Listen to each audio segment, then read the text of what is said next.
इथं उपस्थित सर्व शिक्षक वृंद आणि माझ्या लाडक्या विद्यार्थी मैत्रिणींनो, आज मी भाषण नाही करणार आहे, चर्चा करणार आहे. विज्ञान विषय असा आहे की जो तुम्ही चर्चेतून पुस्तक वाचता तुम्ही सगळे. मग सायन्सच्या पुस्तकामध्ये कधी तुम्हाला असं पाठ करायचं आहे का रे? काय छोटे छोटे ॲक्टिव्हिटीज पाहिलेले आहेत तुम्ही त्यामध्ये? Have you done that? Have you finish that? Something. What is evaporation? At that time you don't have to judge or you don't have to understand. Just take some water in a saucer. बशी माहिती आहे? बशीमध्ये पाणी घ्यायचं आहे, ते पाणी उन्हात ठेवायचं आहे. काय होईल थोड्या वेळाने? काय झालं? ढगाला काय लागली? हवा लागल्यानंतर परत त्याच्यापासून काय पडला? पावसाचं पाणी कुठं गेलं? नदीतून परत काय झाली त्या पाण्याची?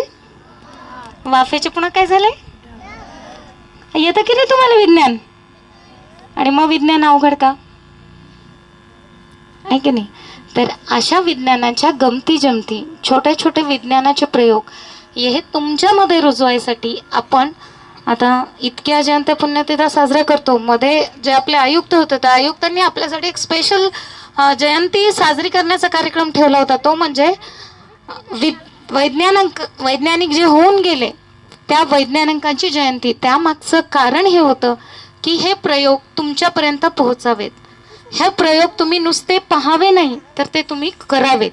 आणि यासाठी हा विज्ञान दिन अतिशय चांगल्या पद्धतीने इथे राबवला जातो. दरवर्षी या शाळेमध्ये हा विज्ञान दिन साजरा केला जातो आणि दरवेळेस आम्ही जाताना येताना पाहतो. परंतु यावेळेस मुख्याध्यापक आणि बाळूकाका आणि सगळ्यांमुळे हा आम्हाला योग आला आणि खरोखर अतिशय स्तुत्य उपक्रम आहे. असे अनेक उपक्रम आपण करतो, परंतु त्या उपक्रमाचं वाचण्यापेक्षा करून ज्यावेळेस एखादी गोष्ट पाहतो आपण, ती गोष्ट आपल्या चांगल्या प्रकारे लक्षात राहते. मग 28 फेब्रुवारी हा दिवस आपण विज्ञान दिन म्हणून साजरा केला जातो. तर त्यासाठी जो रमण इफेक्ट आहे, आता तो समजायला तुम्हाला अजून थोडंसं मोठं व्हावं लागेल, ठीक आहे? पण विज्ञान समजण्यासाठी आधी छोट्या छोट्या गोष्टीतून तुम्ही ते शिका, प्रयोग करा, करून पहा. असं म्हणलं जातं गरज ही शोधाची जन्य आहे. आज तुम्ही टेक्नॉलॉजी वापरता का रे? येस, आहे की नाही? तो बिकॉज यू डिड इट, आहे की नाही? तुम्ही ते करून पाहिलेलं आहे. सो प्रत्येक गोष्ट करून पाहावी, अनुभवावी, हेच आजच्या विज्ञान दिनातून तुम्हाला माझं सांगणं आहे. आणि आयोजकांनी मला इथे बोलायची संधी दिली त्याबद्दल मी त्यांचं धन्यवाद मानते आणि माझे 2 शब्द संपवतो.